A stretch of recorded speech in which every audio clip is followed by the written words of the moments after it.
प्यारे बच्चों, आपका army public school Ambala cantt के यूट्यूब चैनल एकेडमी अम्बाला में स्वागत है। आज हम करने जा रहे हैं आपकी पाठ्य पुस्तक खुलते पंख का पाठ 13 घटोत्कच। चलिए पाठ के अभ्यास कार्य को हम देखते हैं। आज हम इस पाठ में घटोत्कच के बारे में जानेंगे। पाठ में आए कठिन शब्दों के अर्थ जानेंगे। पाठ के अभ्यास कार्य को समझेंगे। सबसे पहले शब्द अर्थ है। पहला अर्थ शब्द है शीघ्र। शीघ्र का अर्थ होता है जल्दी।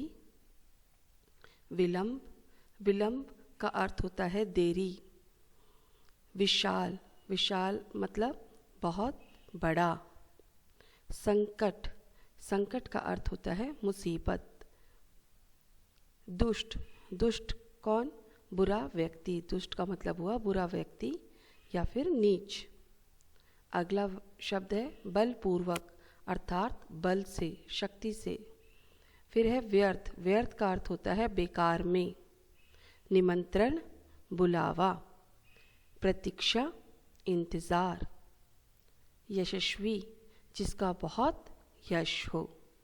चलिए अब पाठ के अभ्यास कार्य देख लेते हैं। सही कारक चिन्ह चुनकर खाली स्थान भरने हैं आपने। आपके कारक चिन्ह हैं को, के लिए, से, ने, में, पर, का। पहला वाक्य है उसके मुंह से आवाज तक ना निकली। रोमवासी दासों पर भयंकर अत्याचार करते थे। तीसरा है तुम्हें न्याय दिलाने के लिए कानून का सहारा लेना पड़ेगा। चौथा है मैं और मेरा परिवार दिल्ली में रहता है।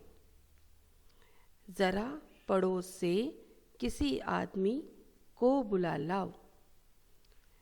जाति प्रथा ने समाज को बहुत हानि पहुंचाई है। अब देखते हैं पाठ के प्रश्न उत्तर। हमारा पहला प्रश्न है घटोत्कच कौन था? ये आपके पाठ का मुख्य पात्र है। सबसे जो मेन पात्र है वो यही है घटोत्कच। अर्थ देखते हैं। घटोत्कच कौन था?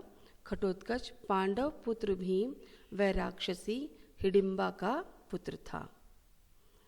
प्रश्न 2 घटोत्कच ने ब्राह्मण परिवार को क्यों रोका? उत्तर घटोत्कच ने ब्राह्मण परिवार को इसलिए रोका क्योंकि उसे अपनी माँ के व्रत के पारायण के लिए एक मनुष्य की आवश्यकता थी। प्रश्न 3 घटोत्कच को किससे युद्ध करना पड़ा और क्यों? आखिरी में घटोत्कच ने युद्ध किया था, किससे और क्यों?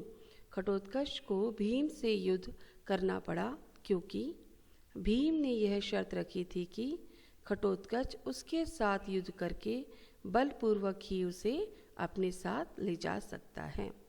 चौथा प्रश्न हिडिंबा कौन थी?